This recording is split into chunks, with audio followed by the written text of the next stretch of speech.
ben super, maintenant que je suis bien engagée en terrain glissant, il n'y a plus qu'à continuer de se laisser glisser, comme au ski, c'est génial. Le plus dur, c'est le début, hein, c'est de se dire, ouh putain, ça va glisser là, ouais, ça glisse, tu vois, la plaque, elle est bien glacée. Ah, t'es parti, une fois que t'es parti, tu peux plus t'arrêter. Tu laisses glisser, tu vois que ça glisse encore plus, bah t'y vas, tu glisses. J'adore la glisse. Bon, déjà, je voulais vous parler d'un truc, rien à voir. Mon chat, qui est la réincarnation en chat, non, qui est l'incarnation du principe yin-yang, mon chat noir et blanc, mon Shiva chat, est aussi un créateur, un artiste extraordinaire. Il a réalisé sa première œuvre d'art, non consciente, hein, bien sûr, parce que, ah, quoi que je sais pas, hein. Vraiment, un trou de verre. Alors c'est quoi? C'est le couvercle de... C'est le couvercle que je m'étais putain de fait chier à trouver aux bonnes dimensions de ma poêle. Et il a réussi à me le péter parce qu'en fait j'avais laissé... Je pensais que simplement ça allait protéger ça allait protéger la dinde que j'avais mis dans la casserole. Il a réussi à enlever le couvercle. Et il l'a fait tomber. Et ça a fait un éclat extraordinaire qui m'a fait péter un câble. Mais quand j'ai vu ce qu'il avait créé, tout de suite je me suis calmée et j'ai dit waouh. Non, en fait, ça n'a pas de prix, ça. Mon couvercle, il valait 25 €. Ça vaut tout l'or du monde, ça. Ouais. Un trou de verre matérialisé par un chat. Dans ce plan de 3e dimension. Et en plus, bon, il y a des éclats qui tombent à chaque fois que je le touche. C'est beau, c'est beau. Là, ton esprit, tu vois ça. Tu le mets dans un cadre. Il faut le mettre dans un cadre. Hein. Il faut le mettre dans... Là c'est pas bien présenté. Dès que je vais le mettre dans un cadre, sur un mur bien blanc et tout, là, ton esprit, il se projette là-dedans. Tu pars en trip, là. Tu pars en trip complet là-dessus. Bon, alors à côté de ça, j'ai aussi bien sûr, j'ai Robert. Robert qui fait aussi des choses assez intéressantes. Alors, c'est sûr que c'est moins fulgurant qu'un trou de verre. Hein. Il a simplement, il a rangé ce morceau de bois. Bon, il n'a pas rangé que ça, il a aussi rangé le meuble. Mais ça, c'est déjà, c'est beau aussi, je sais pas. Qu'est-ce qu'on pourrait y voir là-dedans? En fait, bien sûr, c'était un travail, c'était une œuvre, une co-création que j'avais pas captée en fait entre le lapin et le chat. Donc le trou de verre, c'est le passage, c'est le point de passage entre les dimensions. C'est le trou par lequel tu passes pour connecter les dimensions. Et ça, c'est quoi? Ça, c'est le vaisseau, ça. C'est le corps séraphique, ça. C'est le vaisseau dimensionnel pour voyager. Regarde, tu passes direct dans le trou de verre grâce à ça. T'as le trou de verre, et là, tu passes dans les dimensions. Non, mais ces animaux, je vous dis, c'est des ouf. Ils sont connectés. Mais laisse tomber. Ils me foutent des indices, là.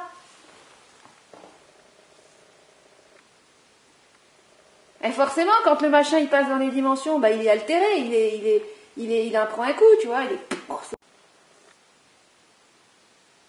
Beaucoup de choses. L'altération, l'érosion. Et puis c'est vraiment sculpté à des endroits particuliers, quoi.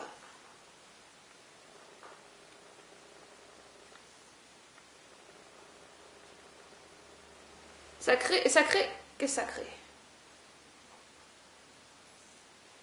Non, mais comment j'ai pu ne pas le voir? Voyons, c'était l'épée d'Excalibur. Ne pars jamais dans les dimensions sans ton épée.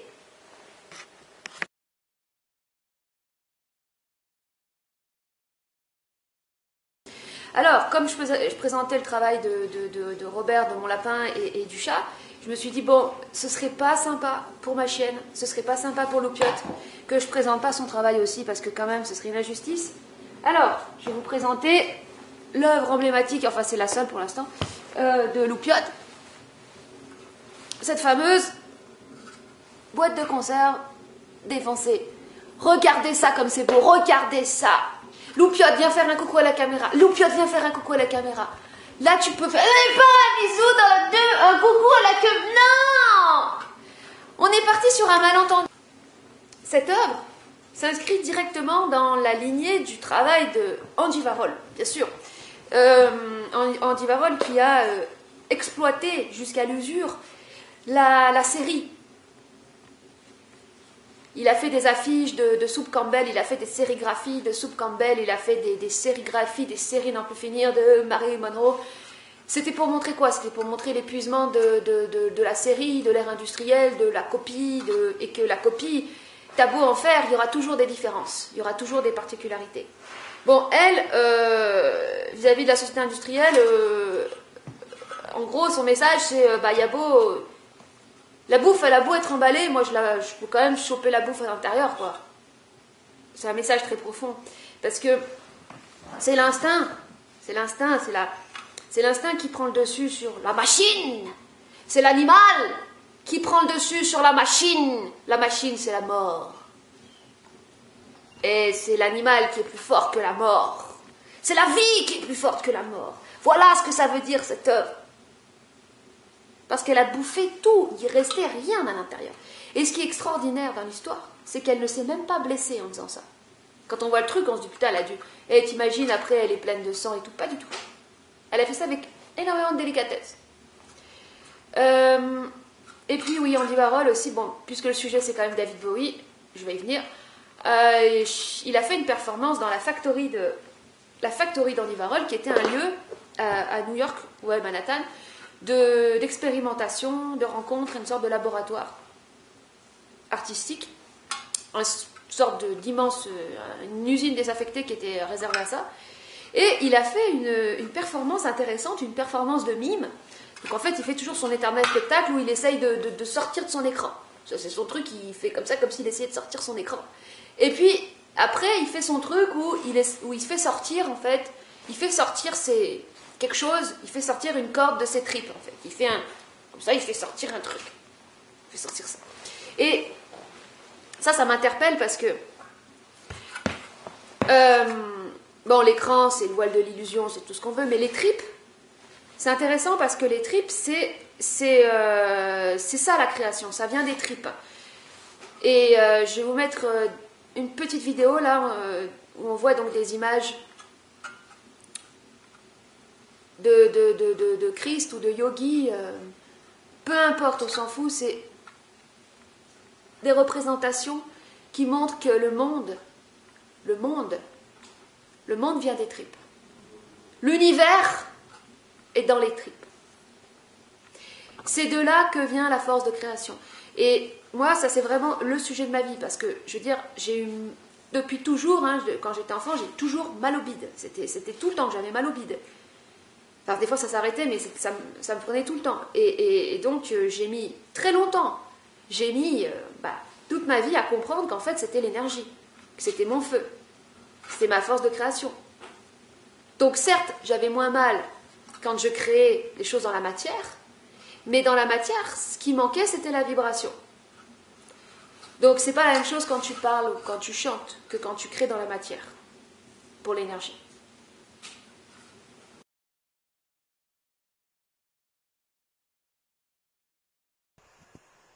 Bonjour, alors je viens de me réveiller et puis j'ai commencé à voir qu'il y avait des commentaires par rapport à la vidéo que j'ai mise sur David Bowie.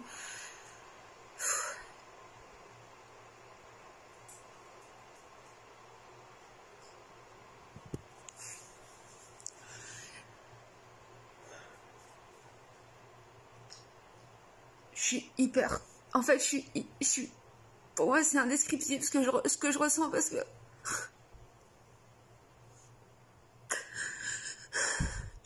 Je peux enfin commencer juste à exprimer avec des mots des perceptions et des ressentis qui n'étaient pas humains, tout simplement, qui n'étaient pas de l'ordre de l'humain. Et comme j'ai pu ressentir des choses qui n'étaient pas humaines, ça m'a coupé, en fait, ça m'a complètement coupé d'une partie de moi aussi. Ça, il faut le dire, c'est que J'avais un contact de mes parents qui m'avait dit une fois, en me regardant bien, il m'avait dit, tu sais, cette rencontre que tu fais, t'es en train de faire une rencontre en ce moment, et ça t'en restera pas indemne. Et moi, ça m'amusait, ça m'éclatait. Pourquoi? Parce que j'avais cet esprit rebelle depuis toujours. J'avais depuis toujours cet esprit rebelle. Et puis je me moquais. J'avais envie de me moquer. J'avais envie d'envoyer chier. C'est plus qu'une envie d'envoyer chier parce que je vomissais.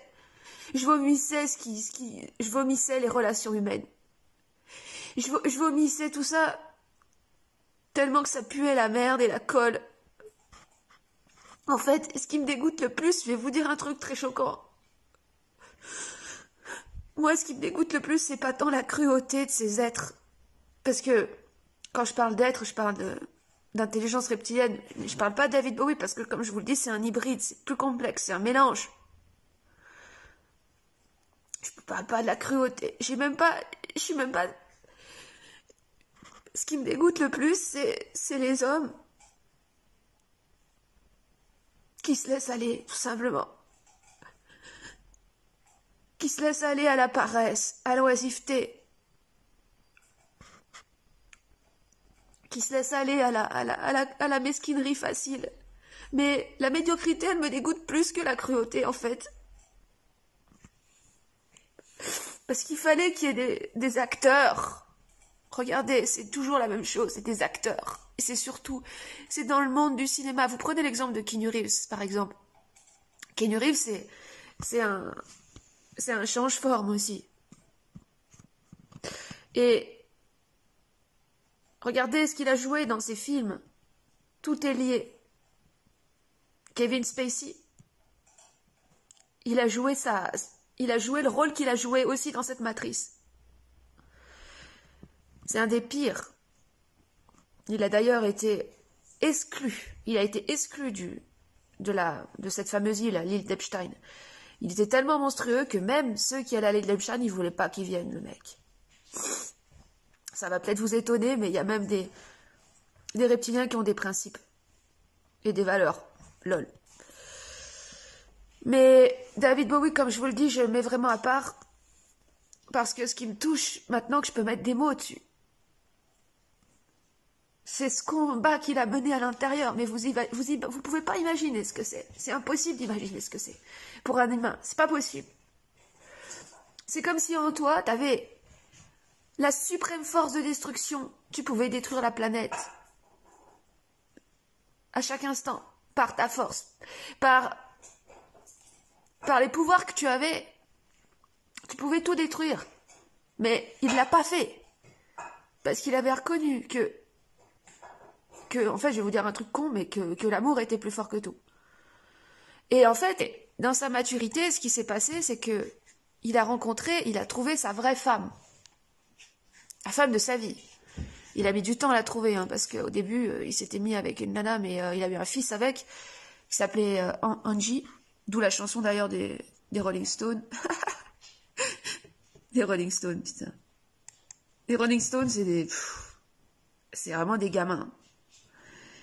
D'ailleurs, David Bowie se foutait tout le temps de la gueule de Mick Jagger. Il le considérait comme un enfant de 3 ans, hein. C'est vrai. Hein. Qu'est-ce que je voulais dire? Donc, il a trouvé sa vraie femme. Et sa femme, Iman, elle s'appelle. Une femme, bien sûr, plus que belle. Là, on parle.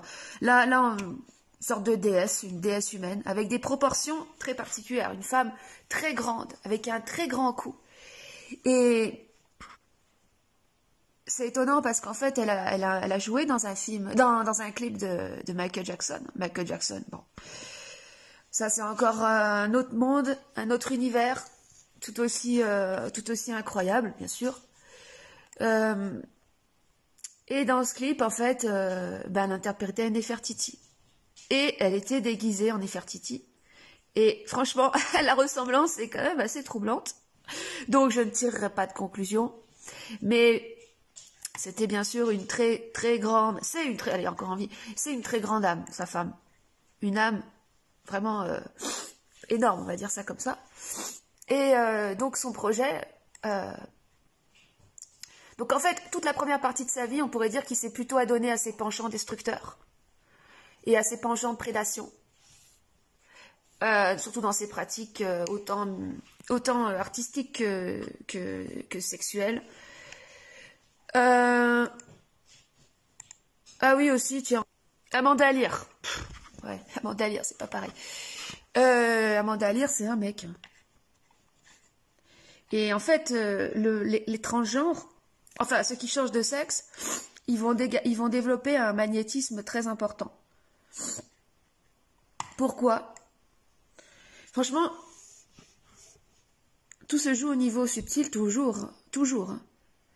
D'ailleurs, comme moi j'ai subi les opérations, hein, il se passe des choses au niveau subtil. Moi, je vous dis, c'est à partir de mon opération des dents de sagesse que tout a commencé. C'est là qu'il s'est tout passé. Ça m'a coupé le lien. En fait, comme je le disais, hein, mais ça m'a coupé le lien avec les dents de sagesse. La sagesse, le soi supérieur, je sais pas, ça m'a coupé le lien. Et en fait, j'ai été propulsée en enfer, on pourrait dire ça comme ça. Mes liens ont été coupés et bam, je suis tombée. En fait, j'ai fini de tomber. Moi, l'incarnation, en fait, je la vois comme ça. C'est-à-dire que c'est une série de chutes. Hein, d'où l'image toujours de l'ange déchu. Mais c'est une série de chutes. C'est une série de coupures. Je parle souvent de fragmentation, mais la fragmentation, c'est ce qui t'arrive quand on te coupe tes cordes. D'ailleurs, les cordes vocales, tout ça, tout est lié, hein.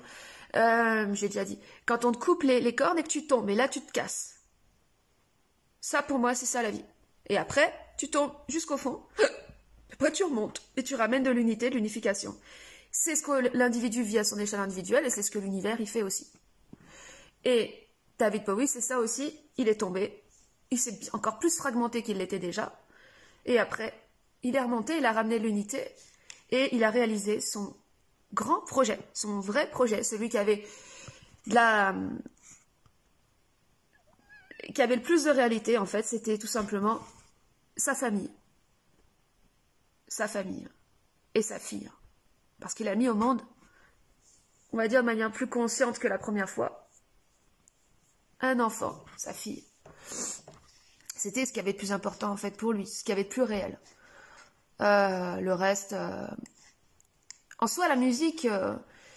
La musique en soi, pour lui, c'était surtout l'écoute, hein, qui était important. C'était surtout c'était surtout l'imprégnation, parce qu'il fonctionnait comme ça, il s'imprégnait. Et d'ailleurs, il y a une personne qui m'a mis un commentaire là hyper touchant sur la vidéo que j'ai mis là, qui a fait, enfin magnifique. C'est ça. Il s'imprégnait et ensuite Alors, est-ce qu'il y avait de la création ? Oui. Il y avait de la création. Mais il utilisait, bien sûr, il faisait ce que lui il a fait, un humain n'aurait pas pu le faire. Parce que nous, on n'a pas les capacités pour ça. Vous voyez que c'est pas les mêmes proportions. On n'est pas on peut pas comparer. C'est important parce que là je m'intéresse à une grosse âme. Une grosse âme. David Bowie, c'est une âme, c'est genre grosse comme ça. Et il faut bien avoir à l'idée que l'objectif, le projet de la 6e race, que nous on est en fait, enfin qu'on est en train, c'est même pas on est en élaboration de cette race. C'est le défi de la 6e race, c'est de pouvoir intégrer l'ego et de pouvoir que l'individu, en fait, il ajuste son ego, il soit maître de son ego. Et l'ego, c'est quand même... l'ajustement de l'ego, ça passe par l'acceptation de la petitesse. D'ailleurs, c'est marrant parce que quand j'y repense, Bernard Morel était tout petit. Il était petit. Et donc, c'est l'acceptation de la petitesse. Donc, il ne faut pas aller se comparer, quand tu vois des grosses âmes, des David Bowie, des machins comme ça, il ne faut pas aller se comparer à ça, hein. Faut pas se dire, ça c'est un danger, quand tu vois des stars comme ça, tu te dis, oh, ben moi à côté je suis tout petit et tout. Ben justement, c'est justement ça l'intérêt, c'est d'être petit. Et le truc, c'est que là, il s'agit de se montrer tel qu'on est. C'est fini le temps des grands spectacles, des artifices, des costumes délirants, enfin, quoi que si, on peut s'amuser, il n'y a pas de souci, mais pour moi, c'est fini l'ère du maquillage, dans tous les sens du terme. Et donc, il s'agit de se montrer dans notre vraie nature. Et de ne plus avoir peur de cette vraie nature, comme dans Star Wars, quand il y a Princesse Leia qui dit à la Jedi femme n'aie pas peur de ce que tu es. N'aie pas peur de ce que tu es, ça veut dire n'aie pas peur de ta monstruosité aussi, parce que c'est sa monstruosité qu'elle ignore, la Jedi femme, parce qu'elle se croit trop Jedi, mais quand elle va aller combattre les Sith, elle va faire émerger en elle sa monstruosité, ses propres ténèbres, parce que c'est comme ça qu'elle va réussir à affronter les forces du mal. C'est ça le principe de volonté. C'est toi qui es maître de tes propres ténèbres. Et donc, pareil, hein, pour l'ego, c'est pareil, hein, c'est dans l'ajustement de cet ego. Et pour l'ajuster, cet ego, bah, justement, la meilleure façon, c'est d'accepter sa petitesse. D'accepter d'être un tout petit... d'être un... Je ne vais pas dire d'être une merde, parce qu'il ne faut pas abuser quand même, mais de pas être grand-chose. Et c'est horrible pour l'ego, ça, parce que quand tu te reconnais, le pire de ça, c'est quand tu reconnais, quand tu as une sensibilité qui permet de te reconnaître dans tes grands principes, dans ta vraie nature, bah forcément, c'est immense. Quand je parle de principe shivaïque, oh putain, je suis Shiva. Ouais, c'est énorme, mais non, mais attends, et là, on est dans un plan où justement, il faut être petit. Et tu fais comment? Bon, c'est pour ça que je dis que l'autodérision, c'est très, très, très utile. Et que l'ajustement, donc cet ego, passe par l'acceptation de la petitesse et je vais dire le courage. Faut oser se montrer tel qu'on est. Parce que ce qui va faire le plus mal quand on va se voir, quand on va redescendre de notre nuage, parce qu'on se croyait... De toute façon, on se croit toujours extraordinaire jusqu'au jour où on se voit en face, on se regarde, on se dit « Oh putain, merde, c'était moi ça en fait, je croyais pas que j'étais comme ça !» Oui, ben, pas évident, mais ça fait mal à qui? Ça fait mal à l'ego. Et c'est quand il a mal, l'ego, qui s'ajuste. C'est quand il prend un coup, hein, quand tu te regardes et que tu vois qu'en fait, t'es pas ce que tu croyais, que t'es pas ce que l'ego t'avait fait croire qu'il voulait être, parce que de toute façon, il était pas ajusté, parce qu'il te faisait adhérer à son illusion de personnalité, de personnage, et que, en fait, tu t'es fait avoir. Et quand tu te vois vraiment, tu te dis, wow, ça fait mal, mais là, bam, l'ego, il se réajuste. Et là, tu captes. Ah, mais il fallait pas être démesuré, il fallait pas être un espèce de... Il fallait pas être ce que je suis pas, il fallait juste accepter ce que je suis, de manière toute petite, comme ça. Ah, d'accord, oh, bah ça va en fait. Ah, bah c'est pas si dur que ça, finalement. Puis finalement, c'est marrant. Finalement, c'est assez léger, en fait. Parce que la légèreté, haha, c'est ce qui manquait au Dieu, hein. Ouais. Donc, faut voir les bons côtés des choses, hein. Il y a toujours le côté positif de la chose. Endormons tous nos rêves de gloire, hein. C'est de la connerie, tout ça. Les rêves de gloire, hein. Les rêves de reconnaissance mondiale. The New World Order! Wow! C'est moi le maître du monde! Non, non, mais... Si tu veux être le maître du monde, si tu veux être un dieu dans cette terre, tu seras juste le patron de la mort. Tu seras juste le maître des morts. C'est un peu la loose. Il y a tellement mieux. Il y a tellement mieux. Et ce qu'il y a de mieux, c'est le kiff. C'est le kiff. C'est le kiff d'être bien dans soi. C'est tout. T'es le kiff d'être bien en toi-même, t'en as rien à foutre. T'as besoin de rien, t'es content. Et il y a plein de choses qui te viennent, il y a ton œil qui se change, tu vois les choses différemment, et puis tu vois à quel point tout est riche et extraordinaire autour de toi. Et ta vie devient tellement passionnante et intéressante. Mais tu peux être dans une vie intéressante juste en restant chez toi, confiné. D'ailleurs, vous voyez sur scène, quand vous voyez physiquement les proportions physiques et son apparence, vous voyez bien que quand il y a un humain à côté, il y a un gros décalage.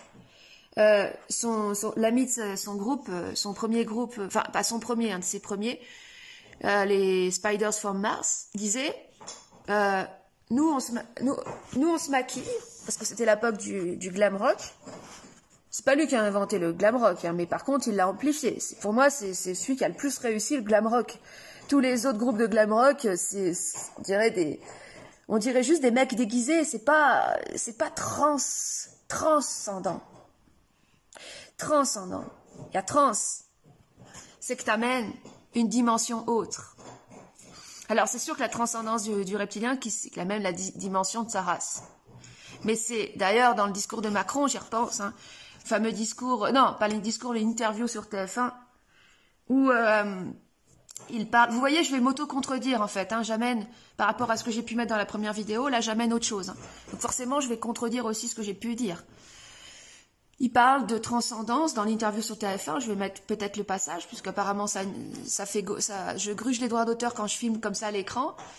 L'intervieweur lui demande s'il croit en quelque chose ou il croit en Dieu, il lui dit qu'il croit en quelque chose qui est et qui restera, une transcendance.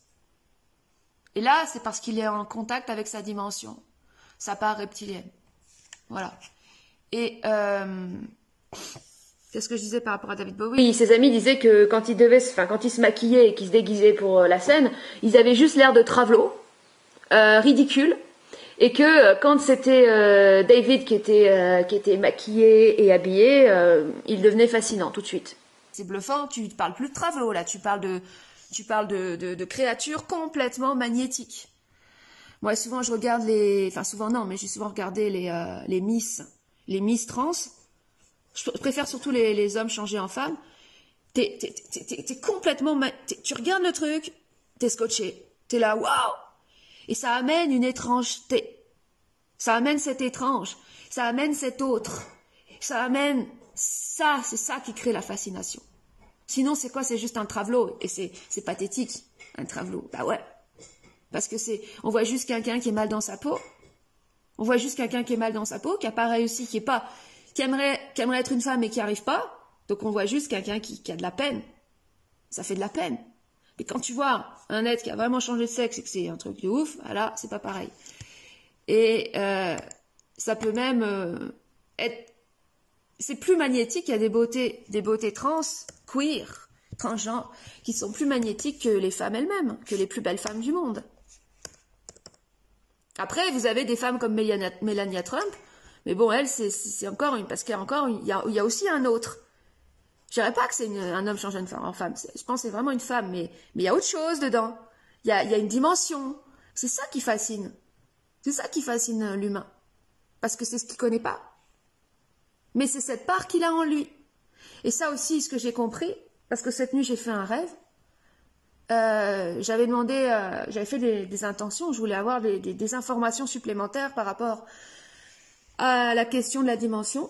Je demande ça à mon propre esprit, hein. Je ne vais pas demander ça, je demande pas à l'univers. L'univers, et je m'en fous de l'univers. L'univers, c'est toi, hein. L'univers, c'est ton esprit. Ce que je veux dire, c'est que j'aime pas quand c'est séparé de soi, de poser des questions à quelque chose qui est séparé de soi. Pour moi, ça amène de trop de fragmentation en soi. C'est pas bon. Et surtout, ça amène des doutes. Moi, j'ai pas envie d'avoir des réponses et être dans le doute ou dans la potentialité. Moi, je veux que ce soit comme ça. Qu'il n'y ait plus de place à la réflexion. Et donc, j'ai perçu, ce que j'ai perçu, c'est que absolument tout, même ce qu'il y a dans l'intraterre, même l'intraterre, c'est pour ça que j'ai fait une amorce en parlant d'intraterre et d'inconscient, c'est toujours depuis l'intérieur de soi-même. Tout ce que tu perçois, c'est depuis ton intérieur. Bon, super, génial, j'ai inventé l'eau chaude. Y a plein de gens qui le disent depuis très longtemps. Hein. Ça fait tellement longtemps qu'il y en a qui le disent. Moi, je viens juste de me réveiller, donc bah voilà. Hein, d'ailleurs, ça se voit sur ma tête. Oh, la tête du matin. Je vais pas dire que j'ai honte, hein, parce que après tout, mieux vaut tard que jamais. Putain, je suis en train de baver, là, dégueu. C'est toujours depuis l'intérieur ce que tu perçois. C'est donc depuis ton monde. Donc ça veut dire que c'est une partie intrinsèque de toi aussi. Et vous voyez? Est-ce que vous pouvez imaginer? Est-ce qu'on peut imaginer le niveau de compassion qu'il faudrait pour englober tout ce plan-là, où il y a les pires monstruosités, où il y a les pires horreurs qui se manifestent sur ce plan. Vous savez comment on peut mesurer le niveau de compassion d'un être? À son degré de souffrance. Et ouais. Donc, quand on a un être, je prends l'exemple de David Bowie, qui a fait coexister en lui un truc totalement impossible, qu'un humain ne peut pas se considérer. La moindre des choses, c'est d'avoir du respect. Parce que moi, par exemple, j'en aurais pas été capable. Et en ces temps où les vérités, où les voiles se dissolvent, moi, j'ai envie d'apporter comme contribution que le plus grand danger, ce serait justement de pas saisir que tout est vu, tout est projeté depuis soi. Et d'avoir de la haine. Tout simplement, d'avoir de la haine pour des êtres, pour des acteurs qui ont joué des rôles que peu de personnes auraient pu jouer. Qui ont supporté un niveau de folie que peu de personnes, bien sûr, peu d'âmes auraient été en mesure de supporter. Et qui ont surtout supporté un niveau de solitude. Parce que quand tu es le seul à savoir ce que tu sais, et que tu es entouré t'es dans un monde où il y a tout le monde qui est voilé, c'est pas évident. Tu partages avec qui? Tu partages avec qui ce que tu vis? Avec personne. Voilà. Je vous relis à nouveau un autre message de Jean-Luc. L'homme doit se servir des hiérarchies, comme des barreaux d'une échelle, qui doivent disparaître au fur et à mesure qu'il les gravit, les intègre, jusqu'à ce qu'il n'y ait rien au-dessus de l'homme. La fonction de l'homme étant de stopper l'expansion de l'univers et de l'intégrer jusqu'au retour en unité source qui, enrichi de cette expérience, se fractionnera à nouveau dans une nouvelle création. Sur mon écran bien dégueu, plein de graisse de doigts dégueulasse, je vais vous montrer le début de cette vidéo qui est extraordinaire. Juste le début. Vous allez voir. Bam! C'est un truc de ouf. Préparez-vous, attachez vos ceintures. L'histoire de l'univers va vous sauter aux yeux. Vous allez voir, c'est fulgurant, c'est ta gueule, Elodie. In the beginning, three were created. Man, made of clay. Angels, made of light. And a third, made of fire. Bam, bam, bam.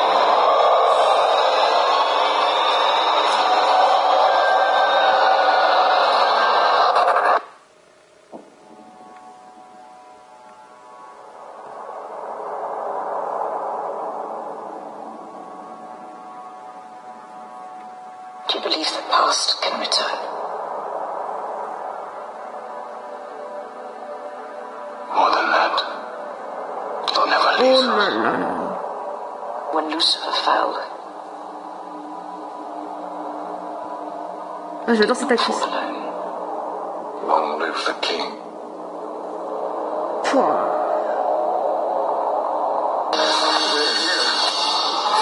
Bon, après, c'est pas rigolo.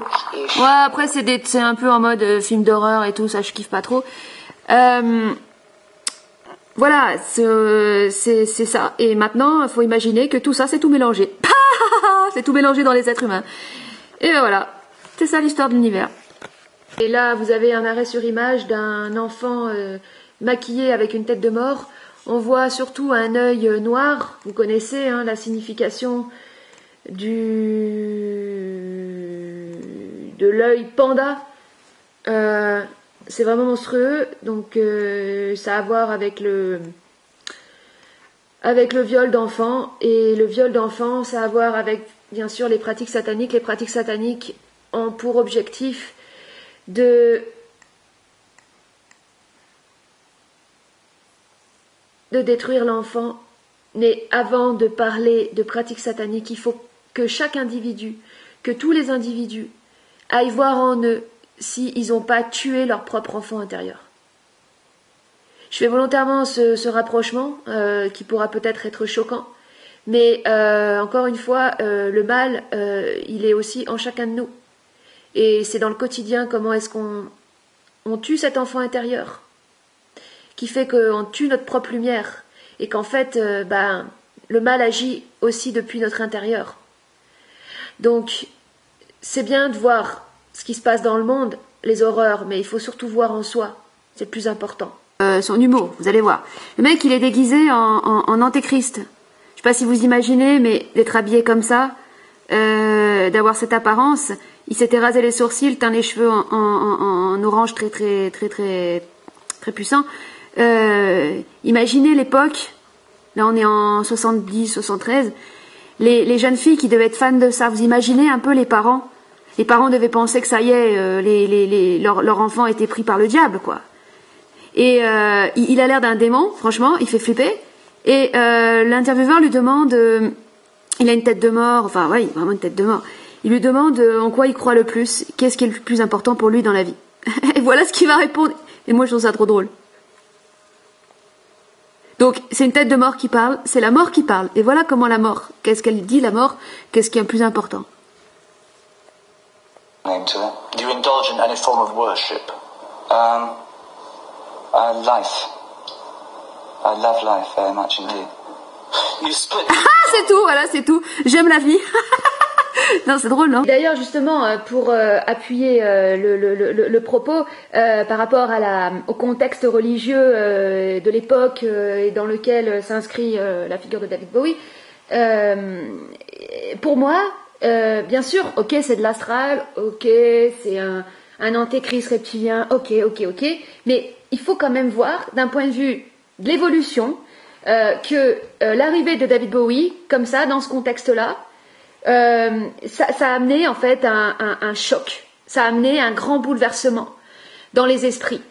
Parce que quand vous avez un être qui apparaît comme ça à l'écran, avec les cheveux orange, il n'y a pas de sourcils, il a une tête de démon, bah oui, forcément, ça va brasser de la merde, parce que ça va faire ressurgir les mémoires qui sont inscrits dans les gens, à savoir la peur du diable, parce que quand même la religion chrétienne, je veux dire, c'est les cas de possession les plus avancés, comme par exemple le cas de Émilie, comment elle s'appelle, la jeune fille qui avait servi d'exemple pour faire l'exorciste, hein, on va faire ça. C'était un vrai cas, hein, ça part d'une histoire vraie. C'était une jeune fille qui était dans une famille très chrétienne, hein. Et donc, oui, les cas de possession les plus impressionnants, c'est bien souvent dans les familles religieuses. Et il fallait pouvoir exorciser cette peur du diable en montrant à la face de tout le monde, bah voilà, il est là, voilà le diable, allez, il est incarné dans un corps, voilà, c'est David Bowie, c'est le diable. Et pour faire remonter la merde qui est la peur, en fait. Et en ce sens-là, pour moi, je dirais que ça participe d'une certaine évolution. Demande à l'univers ce dont tu as besoin et l'univers te donnera ce que tu as besoin. Oui, ça marche trop bien. J'arrivais pas à me retrouver le nom de ce fameux producteur de David Bowie qui a fait une intervention sur un plateau télé quelques jours après sa mort. Il est mort à 69 ans, David, d'un cancer. 69. C'est le yin et le yang, c'est l'alchimie, c'est le cancer, la transformation.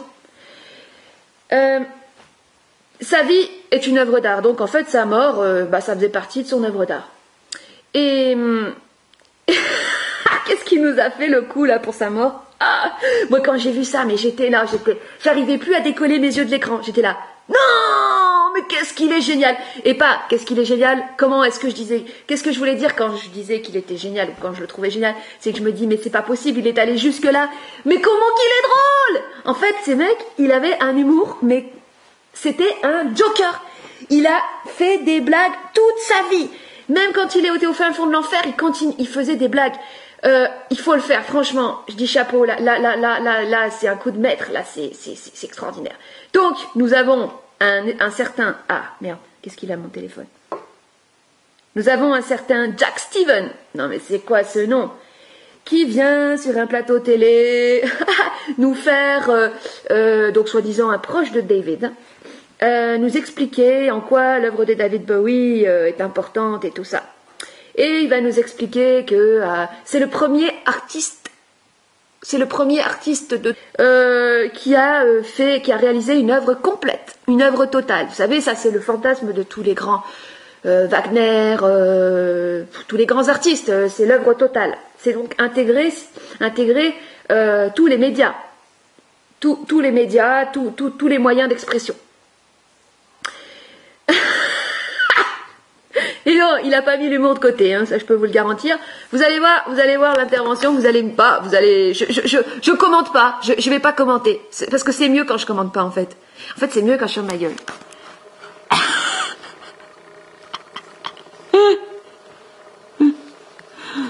Pardon, je rigole déjà. Now, as I promised, we'll talk now more about David Bowie and his influence. Let's bring in Jack Steven. He is director of music. It's actually Fortress Music. Fortress Music. Yeah. Do break your heart, Jack.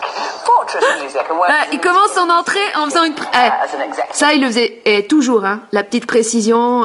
Ah ouais. In the Bowie era, and also Bowie's fashion sense we're going to talk about as well. It's influenced the era. And Lizzie Zita, fashion stylist, is with. Welcome to you. Apologies again, Jack. I mean, perhaps first sum up how you felt this morning when you heard this. I was just saying earlier that I actually felt that part of me had died. I mean, I have to say that's how much an influence he is, I think, to me and to thousands and millions of people around the world. And je sais pas si vous vous rendez compte, mais non, mais je suis obligée, je peux pas m'en empêcher. Oh là là, c'est plus fort que moi. Il est bon, c'est David Bowie, hein. Ouais. Alors, je me suis emportée, hein. Je me suis emportée un peu vite. C'est pas, en fait, bon, quand tu connais l'esprit de David Bowie, tu te dis que tout est possible, c'est-à-dire que il a pu prévoir justement après sa mort qu'il y ait un mec qui apparaisse à l'écran pour que les fans continuent de penser qu'il existe. En fait, je le verrais plus comme ça, voilà. Parce que toutes les grandes idoles, Elvis Presley et tout, c'est toujours été John Lennon. Puis en plus, il parle de John Lennon. Et tout le monde a cru qu'ils n'étaient pas morts et tout. Donc, il fallait qu'on puisse continuer de croire qu'il est encore en vie. Donc, en fait, peu importe, on s'en fout, hein, finalement. Parce qu'avec les technologies aujourd'hui, bah oui, tu peux tout à fait faire apparaître un mec qui ressemble à l'écran ou alors il a pu vraiment avoir un ami. Ça peut être vrai, il y a vraiment ce gars là qu'on voit d'ailleurs, que je vais vous montrer après, qui pourrait être lui, mais moi je vois pas le même mec. Non, ils ont mis un faux Jack Steve. Oh, enfin bon, bref, on s'en fout. En tout cas, c'est une farce, c'est une grosse blague. Et puis l'humour en question, qui est d'ailleurs l'humour le plus puissant qu'on puisse imaginer, qu'on puisse créer, qu'on puisse faire, c'est se rire de la mort. Je sais pas si vous imaginez, c'est un mort qui se rit de la mort. Ça va très loin. La dernière photo qui a été publiée de David, ça a été réalisé par sa femme, et on le voit, qui serait donc atteint d'un cancer, il est en train de se marrer. Donc il dit, en gros, son message, si on arrive à le décrypter, c'est tout ça n'est qu'une pièce de théâtre. Alors il y a un film aussi que j'adore, c'est Labyrinthe. Un film d'une cruauté. Alors il incarne une espèce de sorcier, je sais pas comment on pourrait dire, un espèce de sorcier délirant, magicien, qui joue avec la naïveté d'une jeune fille, et qui va finalement, la jeune fille va grandir en conscience et en maturité grâce au labyrinthe, et où en fait toutes les lois de la physique, il joue avec son esprit, il la rend folle. Et il voit si elle arrive à supporter la folie pour pouvoir ensuite revenir dans le monde réel et avoir grandi. Parce que le but, c'est bien de grandir, c'est justement d'arrêter d'être naïf. D'ailleurs, c'est un film qui fait penser aussi au Magicien d'Oz, mais à la différence que le film avec le Magicien d'Oz, d'ailleurs, David Bowie fait beaucoup de références au Magicien d'Oz, c'est que le Magicien d'Oz, c'est vraiment l'archétype du MK Ultra, dans le sens que la meuf, la petite fille naïve, elle part dans le monde, elle part de l'autre côté de l'arc-en-ciel. Et en fait, quand elle revient, elle croit qu'elle revient dans la réalité, mais en fait, elle revient complètement perchée. C'est ça le symbole du papillon monarque, c'est qu'en fait, tu vis une initiation, tu vis, tu passes de l'autre côté du miroir, tu vis l'initiation, tu vois l'envers du décor, mais quand tu reviens, t'es perché et tu remplaces en fait l'irréalité et le perchage pour la réalité. Et tu vis dans ta fragmentation. Alors que dans Labyrinthe, si je me rappelle bien, à la fin, elle l'envoie chier, donc elle réussit son initiation, c'est-à-dire que la jeune fille. Mais je crois, mais en fait, je sais plus si à la fin, finalement, je sais plus trop comment, mais je crois bien qu'à la fin, elle arrive à l'envoyer chier. Parce que, ou alors il arrive à la pécho, je sais plus. Mais bon, dans Labyrinthe, il dit justement qu'il est le prince des puanteurs. Il dit qu'il est le prince des marais et des puanteurs, et de la puanteur. Et il monte bien. Et tout ça, ça passe par l'humour, parce que le but, c'est justement s'il rigole cruellement de l'homme, c'est juste dans le but que l'homme soit moins niais, en fait, soit moins naïf. C'est ça l'humour du diable, en fait, hein. Et ouais, hein. Il te montre à la fois, mais regarde, la mort n'est qu'une illusion, mais arrête d'être con aussi, arrête d'être naïf, arrête de te faire impressionner, arrête d'être fasciné d'ailleurs, arrête d'être fasciné par tout et n'importe quoi, sérieusement. Tu vas continuer combien de temps d'ignorer ton pouvoir, putain de chier? C'est David Bowie, ouais, bah oui. Une perruque, des dents en plus, un nez, machin. Il a un peu changé la voix, je sais pas comment ils se sont démerdés pour ça. En plus, il se tient comme une grosse merde, alors qu'il se tenait jamais comme ça avant. Et là, il parle de lui, il s'auto-commente, il s'auto-fait son analyse de son œuvre après sa mort. Surprised, I sort of lived through John Lennon's death, Elvis's death, and sadly this one's affected me more than any other. I mean, it's a very strange thing, because I think with him, he was probably the first complete artist. Complete artist. He was involved in every single area of his career, whether it's photography, fashion, whether it was film, fashion, whether it was poetry, whether cinema, it was, poetry, live work where he was very theatrical. I mean, his vocal influence, a lot of people don't know this, came from Anthony Newley, who of course was a musical artist. So I find it very, very sad today. Very sad, mon cul, ouais. How he went with the times, but he ouais, il a mis un pull noir quand même, c'est triste. Through the 70s, 80s, 90s. He wasn't frightened of change, and so to him, every album was a different persona. And so he loved doing that, so, at one point he had Ziggy Stardust, next point he had Ed Insane, and he wasn't frightened of plagiarism either. I mean, he used, for example, the Hunky Dory photograph on the album was actually based on Marlene Dietrich. And so he wasn't frightened where he did, where he used his influence. I mean, he was hugely influential with me, because I was A&R at RCA when he was sort of to the tail end of that. And I signed a band there called the Eurythmics, which I was having terrible problems with. I mean, really, nobody liked them at the label. I mean, promotion didn't like them, press didn't like them. I mean, nobody did. My boss didn't really like them. He kept telling me that they were weird. And there was an artist liaison guy there called Tony McGrogan who sort of came up to my office, grabbed me, and said, look, Bowie wants to meet up with you. Bring the tapes. So I always remember this. Ouais, il y a le côté anglais qui ressort quand même pas mal. Non, bref, je vous la mets dans la description, je vais pas tout filmer. Et puis aussi pour vous dire que bon, sa femme, la femme de, enfin il a eu deux principales femmes, mais sa femme, la vraie femme de sa vie. Je vais en parler un petit peu plus en détail après. A déclaré dans, putain, mais il est dégueulasse mon téléphone en fait. Wow.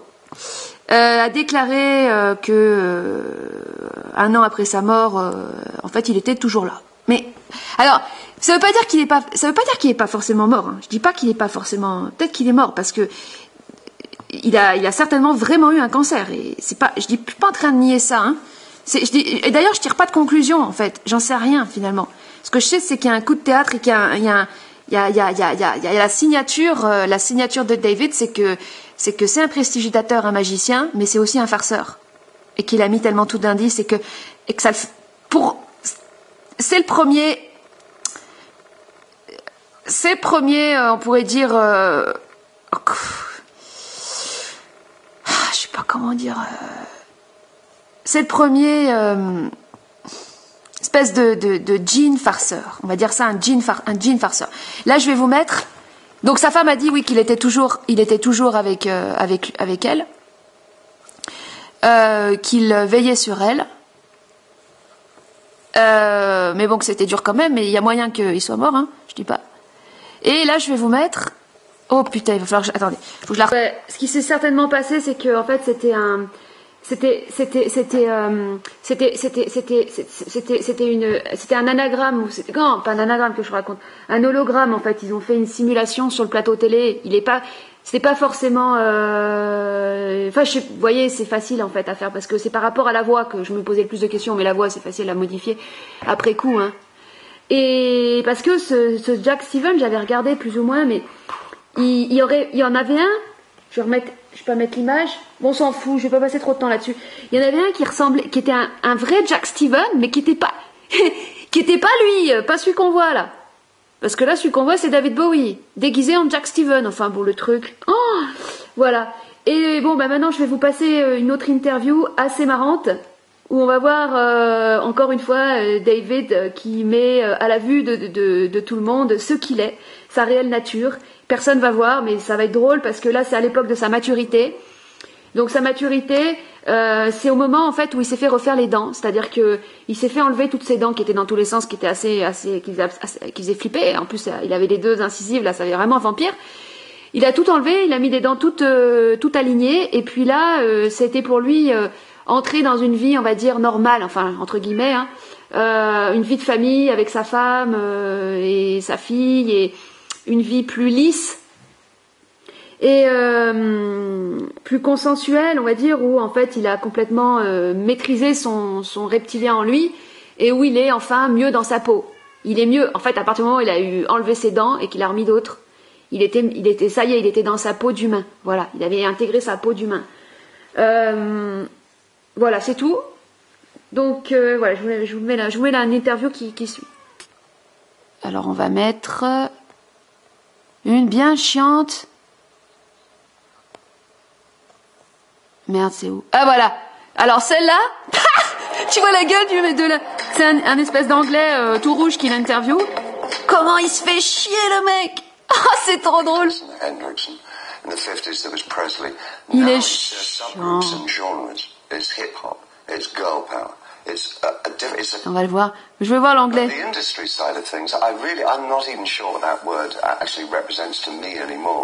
I mean, at personal level, you don't do drugs anymore. No, absolutely not. And you don't drink? I don't drink either, no. Not even Là, il a a dit? glass of wine or No, it would kill me. Bah ouais. I'm an alcoholic, so it was... Ah là, il dit, non, c'est bon, maintenant je suis un bon... Non, les substances et tout, ben, il peut pas, sinon il est détruit. Mais parce qu'il a fait un choix, de vouloir vivre sa vie, vivre presque une vie humaine, on va dire équilibrée avec sa femme et sa fille, quoi.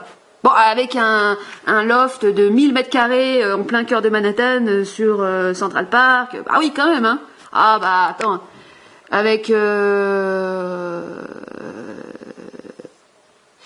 Bon. Allez. It's a death for me to start drinking again.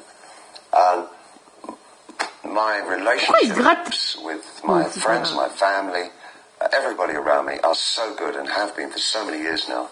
I wouldn't do anything to destroy that again. Oui, parce qu'il a sa première famille, ça était n'importe quoi, et il a fait de la grosse merde en plus, et Tôt qui couchait avec plusieurs personnes en même temps, sa femme elle lui a amené le petit déj, le fils il était au milieu de tout ça, enfin bon, puis la drogue et tout le bordel, et là il dit ouais non, franchement c'est ça le plus important pour moi, et là il est sincère, c'est son projet, c'est sa famille.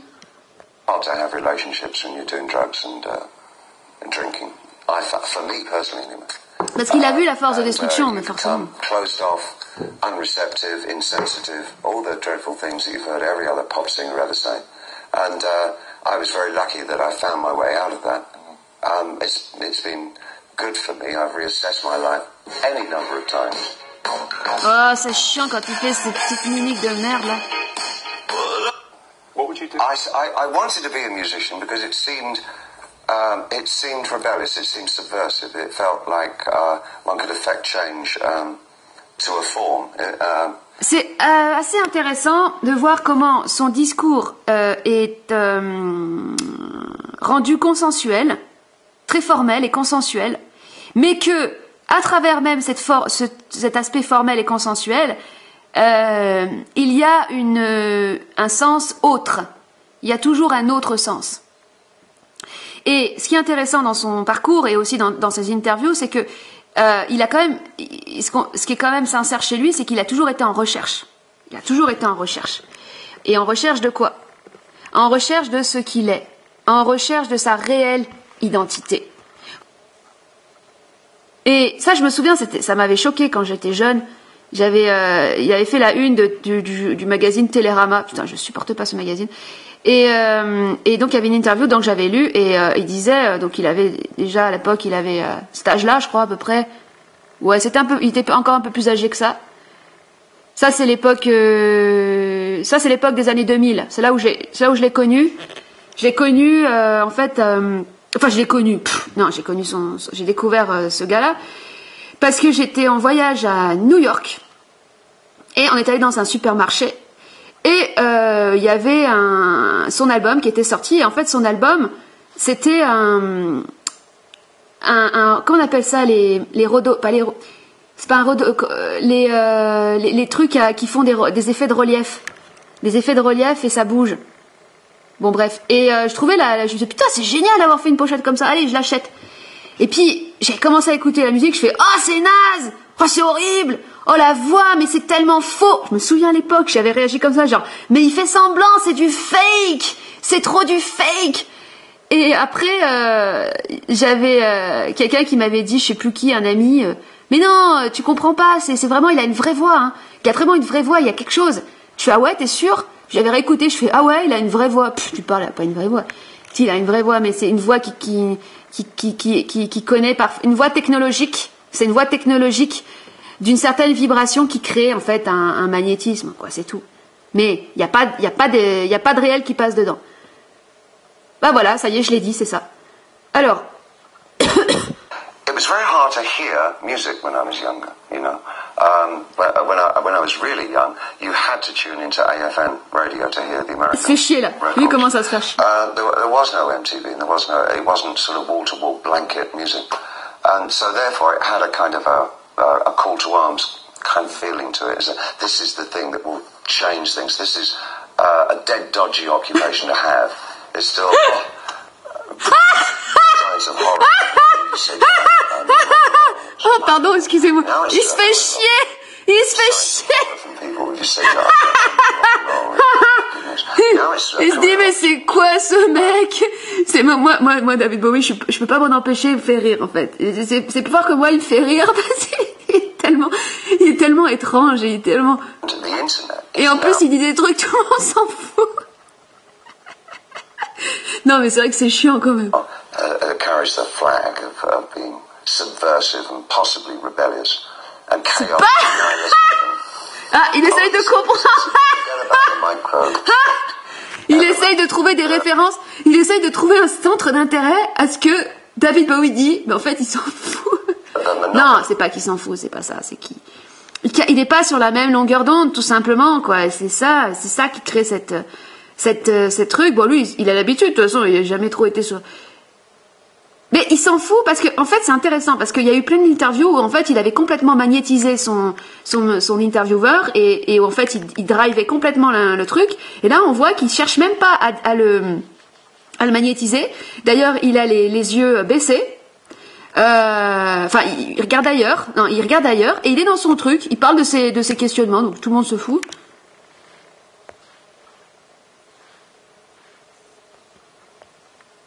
Do not have a monopoly, maybe on programs. What you like about what you like about it is the fact that anyone can say anything or do anything. From where I am, because of by virtue of the fact that I am a pop singer and writer, I embrace the idea that there's a new demystification process going on between the artist and the audience.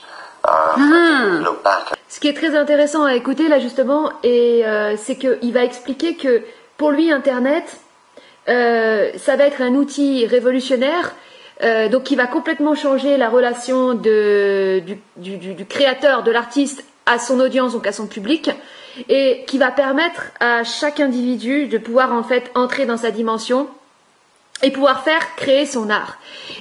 Tiens, bah d'ailleurs, il a reçu sa médaille, sa décoration de la Légion d'honneur, parce que j'avais fait ce photomontage un peu humoristique. D'ailleurs, bah, ça correspond à cette période-là. Il avait l'air con avec sa médaille. Non, pardon. Et donc, pour lui, c'est une vraie liberté, parce que toute sa vie, en fait, il a voulu... Son obsession, c'était de pouvoir exprimer son art, exprimer un art qui lui serait propre. Exprimer une identité. Imaginez un peu, c'est compliqué. Vous êtes un espèce d'hybride reptilien, dans le sens que la seule chose que vous pouvez faire, c'est vous approprier des formes, vous approprier des identités.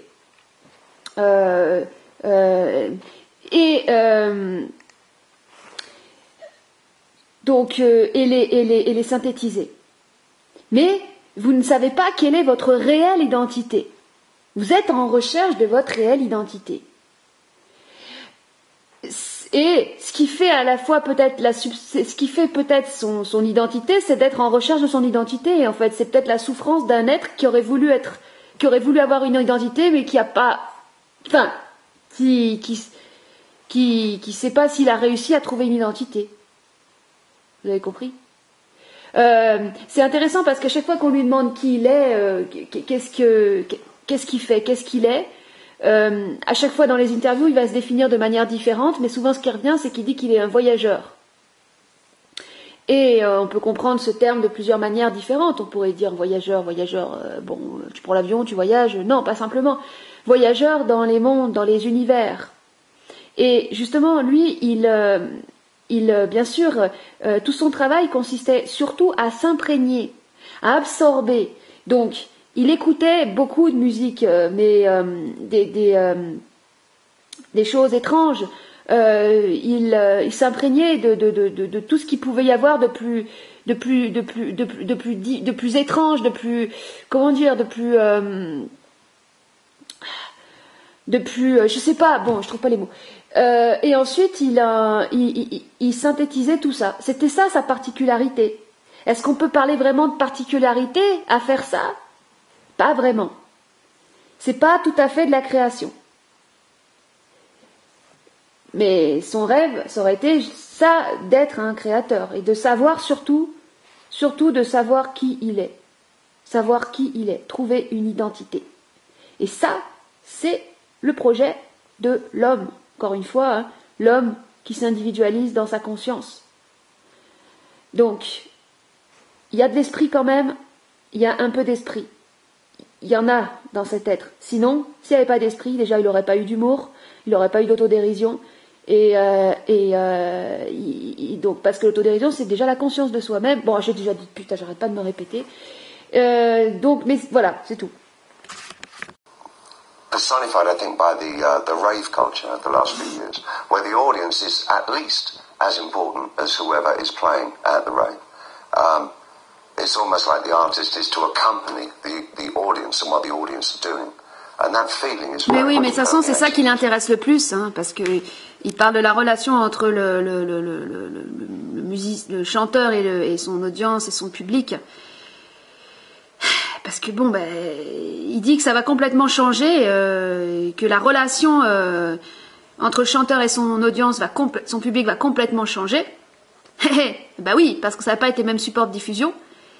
Et donc, ça va pas avoir la même action, parce que lui, c'était comment qu'il faisait? Lui, il faisait des albums. Bon, vous savez les albums, comment ils étaient faits, hein, comment ils étaient produits, magie et tout, hein. Vous savez, il y avait un mec qui avait expliqué comment que les albums, chaque production de nouvel album, il y avait une messe noire qui était faite. Oh, puis j'ai pas envie de parler de ça, merde. Et donc, les albums, tous étaient magnétisés de toute façon. Et après, il faisait des concerts. Lui, il fallait qu'il fasse des tournées. Et les tournées, c'était un public. Et pendant les tournées, au niveau technologique, ce qu'il allait faire, c'était il allait capter l'énergie de ses fans, quoi. Et c'est comme ça qu'il se développait. Et donc là, il dit, c'est plus la même chose, c'est plus la même relation. Tiens, c'est intéressant, j'avais pas jamais écouté cette... Alors, l'intervieweur, il comprend pas, il dit, ah putain, mais qu'est-ce qui me chie? And permeating the internet. But what is it specifically about the internet? I mean, anybody can say anything. Ouais, lui, il en est au niveau Internet, c'est tout et n'importe quoi. Tout le monde peut dire ce qu'il veut. Est-ce que c'est pour toi, c'est quoi l'Internet? I mean, it seems to me there's nothing cohesive about it in the way that there was something cohesive about the youth revolution in music. Oh, but absolutely, and because I think that we, at the time, up until at least the mid-70s... Moi, il me fait délirer à chaque fois, genre en mode super relax, super détendu, le mec, super cool, pas de problème, moi, franchement, tout est cool dans ma vie. À chaque fois, hein, ces interviews, c'est comme ça, hein. Super cool et tout. C'est bien joué, hein. Really felt that we were still living under the... in the guise of a single and absolute created society where there were known truths and known lies, and there was no kind of duplicity or pluralism about the things that we believed in. That started to break down rapidly in the 70s. J'essaye de traduire dans mes mots, mais il y a toujours un décalage, hein, de toute façon, dans ce que je dis et par rapport à ce qui est dit. Ça reste une traduction, une interprétation quand même. Pour moi, il exprime que dans les années 70, ça a été l'explosion finalement de la possibilité de chaque artiste, donc de chaque individualité, de pouvoir de supprimer la séparation entre ce que tu crois et ce que t'es. Dans le sens, tu incarnes complètement ta vraie nature. Il n'y a plus de croyances. Tu es ce que tu es. Bon, on pourrait dire aussi la pop musique, la musique rock et tout ça, c'est le vecteur de l'astral. Dans le sens, c'est les forces, on va dire, c'est les forces astrales qui font de la musique. Hein. C'est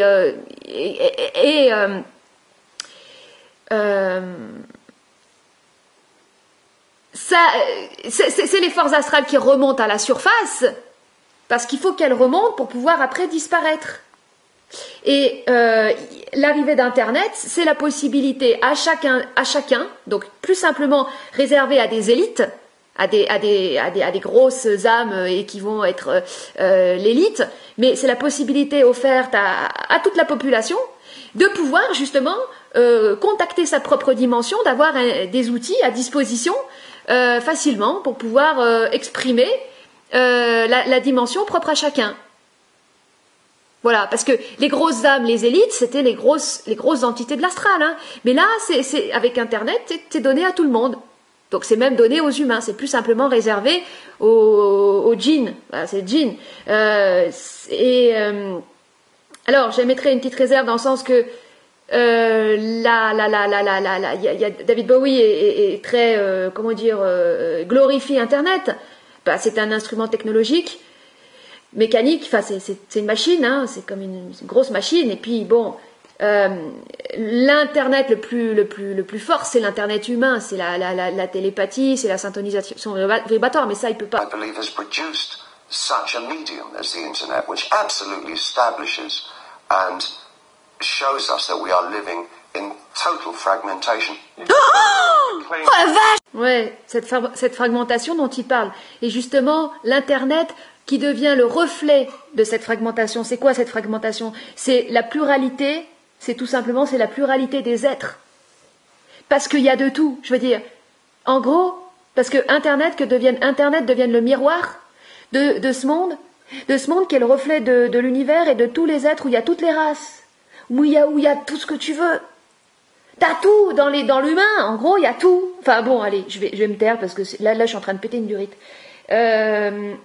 Et quand c'est encore plus fou, c'est quand les êtres ils se mettent à créer parce qu'ils créent par leur création, ils montrent ce qu'ils sont, ils créent leur monde et ils montrent ce qu'ils sont et en gros Internet est le reflet de tout ça quoi. Bon voilà, c'est bon, je me tais. C'est dingue. Being made for it are hugely exaggerated. I mean, when the telephone was invented, people made amazing claims. I know the president, for example. The president at the time when it was first invented, he was outrageous. He foresaw the day in the future when every town in America would have a telephone. Now how dare you?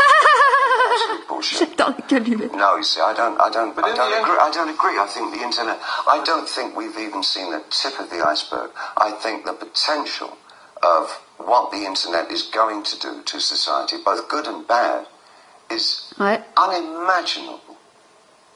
I think we're actually on the cusp of something. Bon, David, excuse-moi, j'ai envie de te dire un truc, mec. Fallait que tu le saches. Oui, en effet, le potentiel d'Internet est extraordinaire et tout, mais c'est une technologie mécanique. Ok, David? Ce sera toujours inférieur à la technologie que les hommes, parce que l'Internet, c'est quoi? C'est notre télépathie. C'est notre capacité de nous mettre, nous, tous les uns les autres, en vibration pour pouvoir connecter. Donc, ok, c'est intéressant en termes de support pour comprendre ce que nous on a, mais c'est pas aussi. T'es fasciné par la technologie, David? Putain! Exhilarating and terrifying. Et terrifying en même temps. C'est ça qui est bien aussi, c'est qu'il ramène toujours. Il amène toujours avec sa monstruosité. Attention, c'est terrifiant, c'est extraordinaire et terrifiant en même temps. Merci, David. Low, isn't it? No, it's not. No. No, it's an alien life form. When you think that... Oh, pardon, excusez-moi pour ça. Yes, it's just landed here. It's a simply... J'espère que je vous ai pas fait flipper avec mon rire, parce que c'était quand même flippant, j'avoue. Je remets. Alors, en fait, c'est... il dit alien life form. It's an alien life form. Je crois que, si j'ai bien compris, il parle de l'Internet en tant que tel, hein, comme une sorte de forme en tant que telle, une forme d'alien qui serait indépendant, qui vivrait, qui serait autonome. Mais bon, il fait aussi référence à lui, hein. Et je crois qu'il dit que un truc, une alien life form qui viendrait de Mars. Mais alors peut-être que j'ai pas bien capté, parce que bon, moi l'anglais, j'ai des problèmes, j'entends pas bien. Et qu'est-ce que je veux dire? Oui, c'est vraiment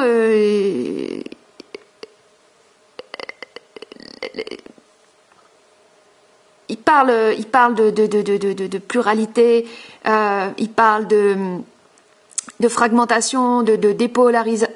Oh putain, ta gueule, Elodie. Ferme ta gueule, Elodie. It's just a tool, though, isn't it? No, it's not. No. No, it's an alien life form. What do you think? I mean, when you think then about it, is there life on Mars? Yes, it's just landed. Non, il dit pas Mars, j'ai déconné. But it's simply a different delivery system there. You're arguing about something more profound. Oh yeah, I'm talking about the actual context, and the state of content is going to be so different to anything that we can really envisage at the moment. Where the interplay between the user and the provider will be so in simpatico, it's going to crush our ideas of what mediums are all about. But it's happening in every form. It's happening in visual art. The breakthroughs at the early part of the century with people like Duchamp, who were so prescient in what they were doing and putting down.